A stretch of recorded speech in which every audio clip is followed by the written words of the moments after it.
Hello students, आज के इस वीडियो में हम आपको बताएंगे जो आपका हिंदी का पेपर होगा वो आप कैसे करोगे। एक सिस्टम क्या होता है पेपर करने का, जिससे कॉपी में जिससे एग्जामिनर आपको पूरे के पूरे नंबर आराम से दे दे, कोई दिक्कत नहीं हो। क्योंकि बच्चों को ना बहुत ज्यादा प्रॉब्लम होती है कि हम आंसर आता तो है लेकिन उसको हम प्रेजेंट कैसे करें। किसी भी कॉपी में प्रेजेंटेशन ये बहुत बड़ा मैटर करता है कि प्रेजेंटेशन आपका कैसा है। आपने देखा होगा हाई स्कूल में या इंटर में आपने बहुत सारे बच्चों का प्रेजेंटेशन बहुत अच्छा होता है लेकिन वो क्लास में उनकी रैंक कभी नहीं आती, लेकिन बोर्ड एग्जाम में अचानक से उनकी रैंक आप देखोगे टॉप 10 में हो जाते हैं। ऐसा क्यों होता है? तो उसका रीजन यही है कि उनका जो प्रेजेंटेशन होता है ना वो बहुत अच्छा होता है, और प्रेजेंटेशन आपका अच्छा रहेगा तो कॉपी बहुत ज्यादा आपकी जो है कि टीचर जो है एग्जामिनर जो है वो रीड नहीं करेगा, आपको सिर्फ और सिर्फ नंबर देगा। तो आइए हम आपको दिखाते हैं कि प्रेजेंटेशन आपको कैसा होना चाहिए। इस बच्चे की कॉपी है, देखो प्रेजेंटेशन आपका कैसा होना चाहिए, कुछ इस तरह से होना चाहिए जिससे एग्जामिनर को दिमाग न लगाना पड़े और तुरंत आपका खटाखट चेक करके पूरे के पूरे नंबर यहाँ पर आपने इसको बच्चे को मिल गया। फिर नेक्स्ट पेज पर आते हैं, यहाँ पर भी इन्होंने पूरे के पूरे नंबर इनको मिल चुके हैं। द्विवेदी युग का समय सीमा मानी जाती है। पूरा क्वेश्चन इन्होंने, ये ऑब्जेक्टिव होता है ना 10 नंबर का,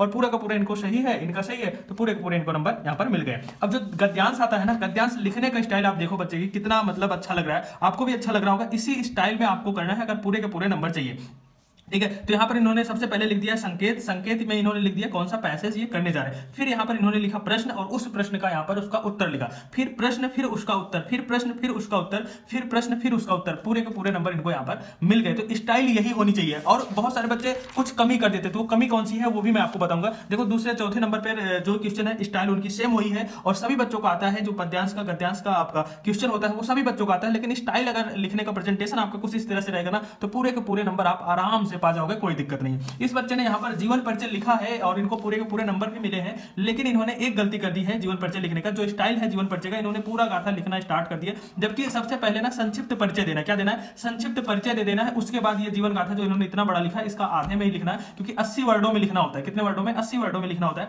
तो सबसे पहले यहाँ पर उनका संक्षिप्त परिचय जिसमें जन्म, मृत्यु, जन्म स्थान, पिता का नाम और इनका रचनाएं और इनको कौन कौन सा पुरस्कार मिला है, साहित्य में योगदान, वो सारी चीजें अगर आप यहाँ पर पहले दिखा देंगे तो ज्यादा अच्छा होगा। लेकिन इन्होंने बिल्कुल सही लिखा हुआ है, कोई दिक्कत नहीं है, तो इसलिए पूरे में पूरे नंबर मिल गए। अगर आप चाहते हो कि अच्छा नंबर मिले, नंबर कटे ना आपको, तो उस तरह से आप जरूर लिखना। और दूसरा भी जीवन परिचय इन्होंने देखो यहाँ तक लिख दिया है, जबकि थोड़ा सा बड़ा हो गया इनका, इतना बड़ा आपको नहीं लिखना है, ठीक है। यहाँ पर आलोचना, साहित्य, इतिहास, उपन्यास, संपादन सब में अलग अलग इन्होंने सारी चीजें मेंशन करी, इसलिए पूरे के पूरे नंबर इनको यहाँ पर मिल चुके हैं। लेकिन शॉर्ट फॉर्म में लिखो और अच्छा लिखोगे तो भी आपको पूरा का पूरा नंबर मिल जाएगा, क्योंकि टाइम का भी तो प्रॉब्लम रहता है। तो दूसरा जो जीवन परिचय है सुमित्रा नंदन पंत का इनका, और देखो यहाँ पर ना इन्होंने क्या गलती की, नौका विहार परिवर्तन ये नहीं लिखना है, ये सारी चीजें आपको ना लिखनी नहीं, केवल सुमित्रा नंदन पंक्ति लिखना जीवन परिचय। और यहाँ पर इन्होंने आंसर नंबर नहीं डाला, यानी कि प्रश्नोत्तर नंबर भी इनको डालना चाहिए था। प्रश्नोत्तर नंबर यहाँ पर नहीं डाला कि किस प्रश्न का उत्तर यहाँ पर इन्होंने करे, तो ये भी इनकी गलती है। तो ऐसी गलती बच्चों से हो जाती है, तो ये सारी गलती आप मत करें। और यहां तक इन्होंने लिखा, जबकि सही लिखा है बच्चे ने, इसलिए पूरा का पूरा नंबर मिल गया। लेकिन प्रेजेंटेशन देखिए